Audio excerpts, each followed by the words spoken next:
तो इस मूवी की कहानी स्टार्ट होती है थंडरबोल्ट रोज से। ये वही कैरेक्टर है जो पहले एमसीयू में यूएस आर्मी का जनरल थेडियस था और जिसकी वजह से ब्रूस बैनर हल्क बना था। अगर हम इसके लास्ट अपीयरेंस की बात करें तो एवेंजर्स इन्फिनिटी वार में दिखाई दिया था और अब सीधा इस मूवी में वापस आ रहा है। यहाँ पर सिर्फ डिफरेंस इतना आया है कि जो थेडियस रॉस का कैरेक्टर जो पहले प्ले कर रहा था वो इस मूवी में कोई और प्ले कर रहा है। मूवी की स्टार्टिंग में हमें पता लगता है कि थंडरबोल्ट रोज अब यूएसए का प्रेसिडेंट बन चुका है, मतलब पूरे अमेरिका को अब यही रूल करेगा। इसके बाद 5 महीने का टाइम जंप होता है और फिर हमें सैम विल्सन यानी कि नए कैप्टन अमेरिका का इंट्रोडक्शन मिलता है। इस वक्त सैम विल्सन यूएस मिलिट्री के एक एयरक्राफ्ट में कई सारे सोल्जर्स के साथ मैक्सिको जा रहा होता है। उसके साथ साथ उसका साइड किक यानी कि टॉरेस भी होता है। ये दोनों एक स्पेशल मिशन पर हैं जिसमें उन्हें एक डेंजरस टेररिस्ट ग्रुप यानी कि सरपेंट सोसाइटी से फाइट करनी होती है। सरपेंट सोसाइटी ने जापान की एक इम्पोर्टेंट चीज चुरा ली है जो एक कंटेनर में है और इस कंटेनर का बॉस सेथ वोलेकर है। क्योंकि यूएसए और जापान फ्रेंडली कंट्रीज हैं, इसी वजह से यूएसए ने डिसाइड किया है कि वो जापान की ये चीज वापस लेकर आएगा। इसी वजह से सैम विल्सन और यूएस मिलिट्री के ऑफिसर्स मैक्सिको आए हैं। अब जैसे ही ये लोग टेररिस्ट के बेस में एंटर करते हैं वहाँ एक इंटेंस फाइट शुरू हो जाती है। यहाँ सैम विल्सन अपनी कैप्टन अमेरिका शील्ड का यूज करना और भी बेहतर तरीके से सीख गया होता है। साथ ही में हमें सैम के वाइब्रेनियम से बने हुए विंग्स भी दिखाई देते हैं और हमें टॉरेस का नया वाला फैल्कन सूट भी दिखाई देता है। फाइट के दौरान सैम और टॉरेस मिलकर सारे टेररिस्ट को हरा देते हैं। यहाँ एक और इम्पोर्टेंट बात समझ आती है कि सैम के पास जो वाइब्रेनियम से बने विंग्स हैं वो उसे वकांडा वासियों ने दिए हैं, क्योंकि यहाँ पे सैम विल्सन ने वकांडा के लिए फाइट की थी। सैम विल्सन सारे गुंडों को मारने के बाद फाइनली सरपेंट सोसाइटी के बॉस यानी कि सेथ वोलेकर तक पहुँच जाता है। वहां जाके पता चलता है कि एक खास जापानीज कंटेनर भी उसके पास है। सैम उस कंटेनर को ले लेता है लेकिन सेथ को लेकर वहां से भाग जाता है। कंटेनर मिलने के बाद सैम अपनी टीम के साथ यूएसए वापस आ जाता है। यूएसए आने के बाद सैम और टॉरेस काफी खुश होते हैं क्योंकि मैक्सिको में टॉरेस ने सैम की काफी मदद की थी। इसी खुशी में सैम टॉरेस को अपने पुराने दोस्त ब्रैडली से मिलवाता है। अब सैम टॉरेस को बताता है कि ब्रैडली एक सुपर सोल्जर है जो एक टाइम पर कैप्टन अमेरिका भी रह चुका है। ये सुन के टॉरेस शॉक हो जाता है। फिर सैम उसे बताता है कि जब स्टीव रॉजर्स ने रेड स्कल को हरा दिया था और बर्फ में दब गया था तब यूएसए ने ब्रैडली को नया कैप्टन अमेरिका बना दिया था। ब्रैडली भी स्टीव की तरह स्ट्रांग और बहादुर था, इसी वजह से उसको ये टाइटल दिया गया था। लेकिन कुछ टाइम बाद ही ब्रैडली को 30 साल के लिए जेल भेज दिया गया। 30 साल बाद ही वो आजाद हो पाया। ये सुन के टॉरेस और भी ज्यादा शॉक हो जाता है। वो ब्रैडली से पूछता है कि आखिर यूएसए ने ऐसा क्यों किया। ब्रैडली बताता है कि उसने बहुत सारे मिशंस कंप्लीट किए, अपने साथियों की जान बचाई और उसकी पॉपुलैरिटी बढ़ने लगी। लेकिन यूएसए की गवर्नमेंट नहीं चाहती थी कि एक ब्लैक आदमी एक बड़ा सुपर हीरो बने, इसीलिए उन्होंने ब्रैडली को अरेस्ट करके जेल भेज दिया और 30 साल तक उस पर एक्सपेरिमेंट करते रहे। तभी जाके वो फाइनली आजाद हो पाया। ब्रैडली कहता है कि उसको अपने देश से प्यार है लेकिन यूएसए की गवर्नमेंट से नफरत है। इतना सब सुनने के बाद टॉरेस, सैम और ब्रैडली और भी ज्यादा बात करते हैं और टॉरेस और ब्रैडली की दोस्ती हो जाती है। लेकिन तभी सैम को एक फोन आता है। फोन उठाने पर उसे पता लगता है कि यूएसए के प्रेसिडेंट थंडरबोल्ट रोज ने व्हाइट हाउस में एक मीटिंग और पार्टी रखी है। ये मीटिंग और पार्टी दोनों हो रही हैं और इसमें सैम को भी इनवाइट किया गया है। अब ये जो व्हाइट हाउस होता है इसमें यूएसए के प्रेसिडेंट का घर और ऑफिस दोनों होता है। जैसे ही सैम विल्सन को इनविटेशन मिलता है वो तुरंत तैयार होता है और अपने साथ ब्रैडली को भी और टॉरेस को भी लेकर सीधा व्हाइट हाउस पहुंचता है। यानी ये तीनों मिलकर पार्टी ज्वाइन करते हैं। व्हाइट हाउस पहुंचने के बाद सैम विल्सन की मुलाकात यूएसए के प्रेसिडेंट थंडरबोल्ट रोज से होती है। रोज उससे मिलकर खुश होता है और कहता है कि मैक्सिको में उसने अपना मिशन बहुत अच्छे से पूरा किया। साथ ही जापान की जो चीज सरपेंट सोसाइटी ने चुरा ली थी वो भी सैम विल्सन वापस ले आया। फिर सीन शिफ्ट होता है और हम व्हाइट हाउस के मीटिंग हॉल को देखते हैं। यहाँ पर सैम विल्सन, ब्रैडली, टॉरेस और कई सारे गेस्ट होते हैं। इसके अलावा थंडरबोल्ट रोज भी होता है और दुनिया भर के लीडर्स भी यहाँ आए होते हैं। मीटिंग स्टार्ट होती है और थंडरबोल्ट रोज सबको बताता है कि इंडियन ओशन में एक नया आइलैंड बना है जिसका नाम सेलेस्टियल आइलैंड है। ये वही जगह है जिसे टीम सेलेस्टियल इमरजेंस के टाइम इटर्नल्स ने रोका था और अब ये एक आइलैंड बन चुका है। जब ये आइलैंड बना तो दुनिया भर के देश इस पर रिसर्च करने लगे। तब पता चला कि ये एक नए तरीके के मेटल से बना है जो वकांडा के वाइब्रेनियम से भी ज्यादा स्ट्रॉन्ग है। इस मेटल का नाम है एडमेंटियम। जैसे ही लोगों को एडमेंटियम के बारे में पता चला तो सब इसे पाने की कोशिश करने लगे। इस वजह से अलग अलग देशों के बीच टेंशन बढ़ने लगा। तब यूएसए ने एक प्लान बनाया कि सारे देश मिलकर एडमेंटियम को आपस में बांट लेंगे ताकि किसी के बीच लड़ाई न हो। आज की मीटिंग का मेन एजेंडा यही है कि सारे देश मिलकर एडमेंटियम के डिस्ट्रीब्यूशन का प्रस्ताव पास करें।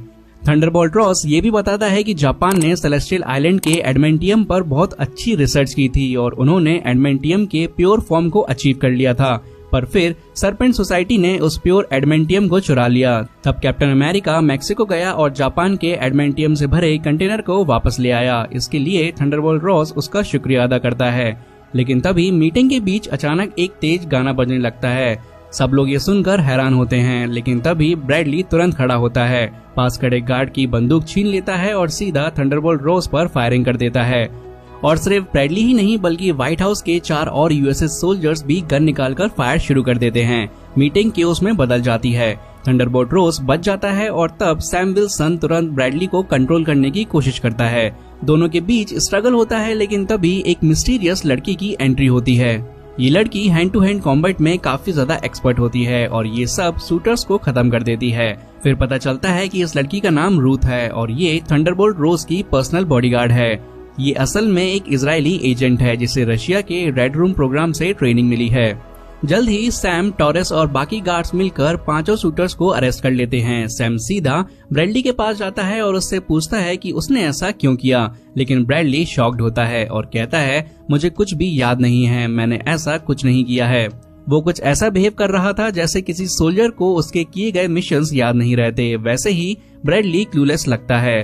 उसे कुछ भी याद नहीं कि फायरिंग कैसे हुई, पर क्योंकि उसने इतना बड़ा अटैक किया है उसे जेल भेज दिया जाता है। फिर सैम जेल में उससे मिलने आता है और कहता है मैं जानता हूँ कि तुम ऐसे नहीं हो, तुम कभी भी यूएसए के प्रेसिडेंट पर गोली नहीं चलाते।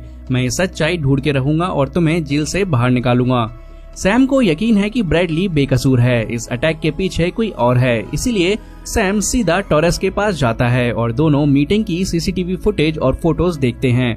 उन फोटोज में कुछ अजीब चीजें नजर आती हैं। ये सबसे पहले दिखाई देता है कि मीटिंग के दौरान जब ब्रैडली अपना फोन यूज कर रहा था तब उसके फोन में व्हाइट लाइट ब्लिंक हुई थी।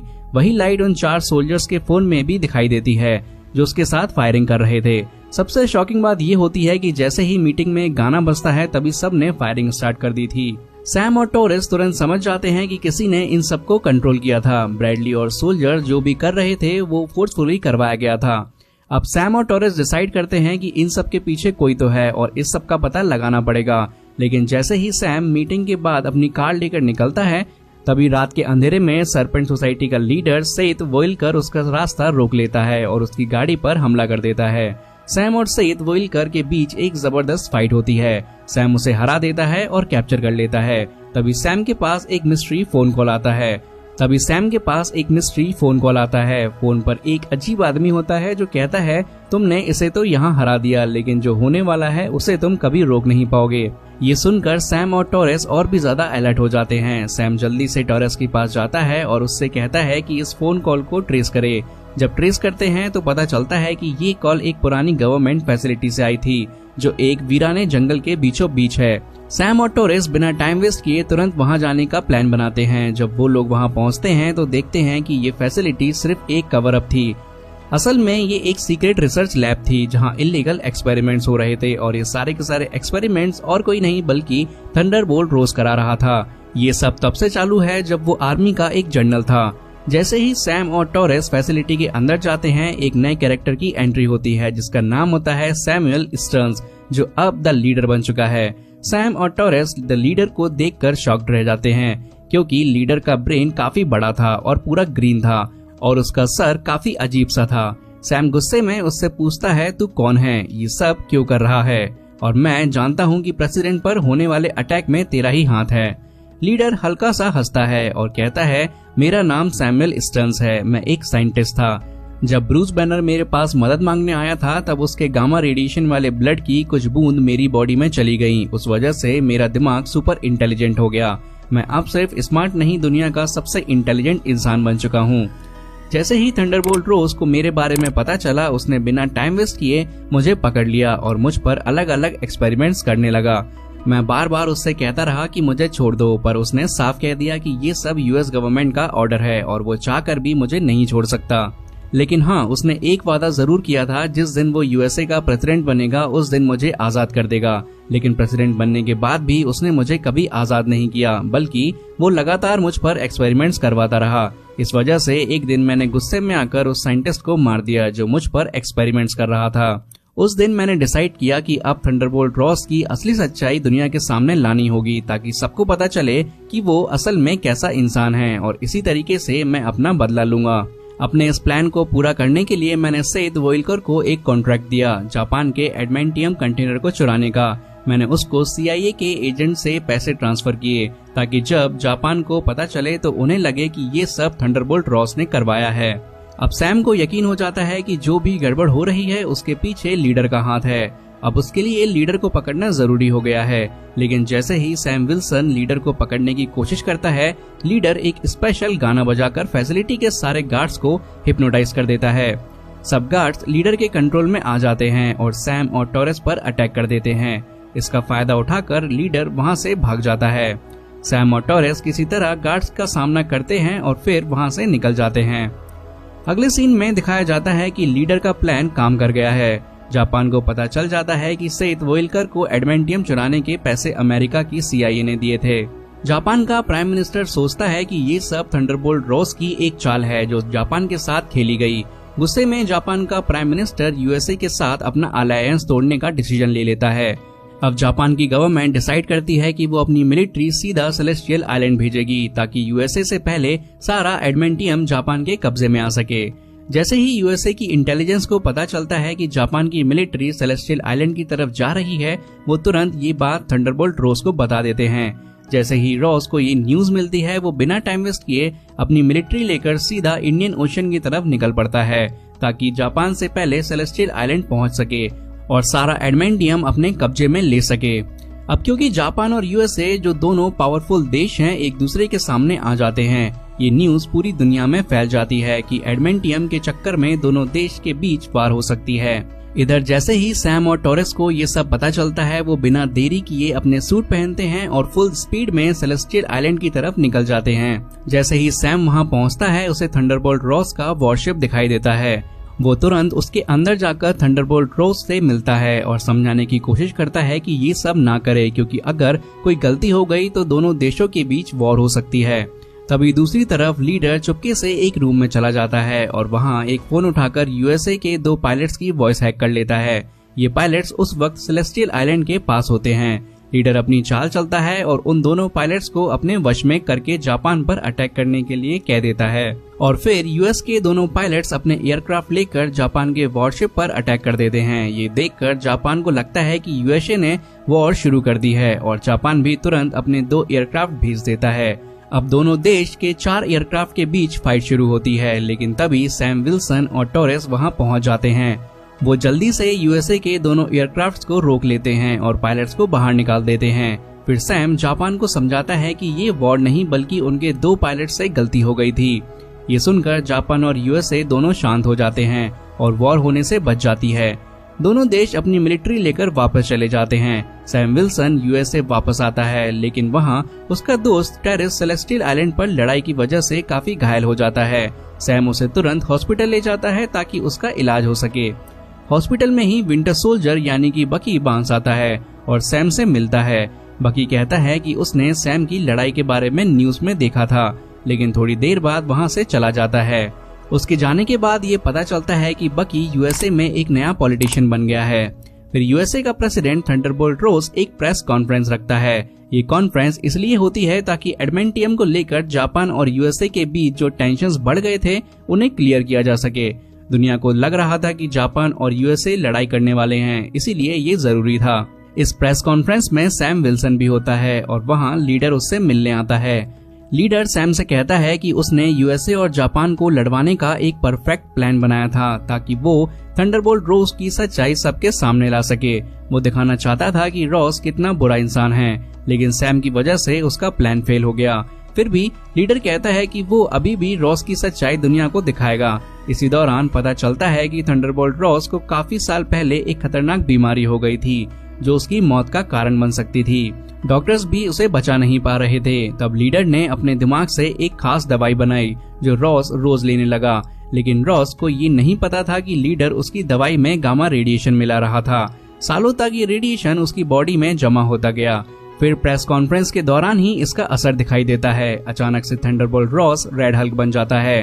वो बेकाबू हो जाता है और सब कुछ तोड़ने फोड़ने लगता है और आसपास के सोल्जर्स भी उसे रोक नहीं पाते। जब सोल्जर्स को सच पता चलता है तो सबसे पहले वो लीडर को अरेस्ट कर लेते हैं। उसके बाद वो जल्दी से रेड हल्क को रोकने के लिए आते हैं। फिर रेड हल्क और सैम विल्सन के बीच एक जबरदस्त फाइट शुरू होती है। इस फाइट में क्लियरली दिखाई देता है कि रेड हल्क बहुत पावरफुल है। वो कैप्टन अमेरिका की शील्ड जमीन में गाड़ देता है और सैम विल्सन के वाइब्रेनियम वाले दोनों पंख तोड़ देता है। इस वजह से सैम विल्सन निहत्था हो जाता है। लेकिन तभी सैम विल्सन एक चाल चलता है। वो थंडरबोल्ट रोज के सामने उसकी बेटी बैटी रोज का नाम लेता है और उसे याद दिलाता है कि वो ऐसा इंसान नहीं है जो दूसरों को नुकसान पहुंचाए। सैम कहता है कि उसे अपनी बेटी के लिए शांत होना पड़ेगा। ये सुनकर थंडरबोल्ट रोज सोच में पड़ जाता है और धीरे धीरे शांत होकर फिर से इंसानी रूप में आ जाता है। इसके बाद सोल्जर्स थंडरबोल्ट रोज को अरेस्ट कर लेते हैं और उसको उसी जेल में डाल देते हैं जिसमें कैप्टन अमेरिका सिविल वॉर के टाइम सारे के सारे सुपर हीरोज यानी कि वांडा, हॉकआई, आंटमैन को रखा गया था। कुछ दिन बाद बैटी रोज जेल में आती है और अपने फादर थंडरबोल्ट रोज से मिलती है। ये मिलना काफी इमोशनल होता है और रोज अपनी बेटी को देखकर काफी ज्यादा खुश हो जाता है। अब क्योंकि सैम विल्सन ने साबित कर दिया था कि थंडरबोल्ट रोज पे अटैक करवाने वाला और कोई नहीं बल्कि द लीडर है, तो उसके बाद वो ब्रैडली को भी जेल से छुड़ा लेता है और अपने साथ ले जाता है। इस मूवी के पोस्ट क्रेडिट सीन में हमें दिखाया जाता है कि जिस जेल में थंडरबोल्ट रोज को रखा गया था वहीं पर अब द लीडर को भी रखा गया है। सैम विल्सन उससे मिलने आता है। जब सैम लीडर से मिलने आता है तो लीडर उसे फ्यूचर के खतरे के बारे में वार्न करता है। वो सैम से कहता है, तुम्हें लग रहा होगा कि तुमने मुझे पकड़ के सब कुछ ठीक कर दिया है, लेकिन असल में ये सिर्फ शुरुआत है। मैंने अपने दिमाग से हर पॉसिबिलिटी देख ली है और मुझे पता है वो सब आ रहे हैं। जब वो आएंगे तो तुम उन्हें नहीं रोक पाओगे। ये सुनकर सैम विल्सन टेंशन में आ जाता है और पूछता है, कौन आने वाला है, तुम किसकी बात कर रहे हो? तब लीडर मुस्कुराता है और कहता है, तुम्हें क्या लगता है तुम्हारी दुनिया इस पूरे ब्रह्मांड में अकेली दुनिया है? सच तो ये है कि और भी इनफाइनाइट दुनिया हैं और उन सब दुनियाओं में वो सब रहते हैं। अब वो सब यहाँ आ रहे हैं। देखते हैं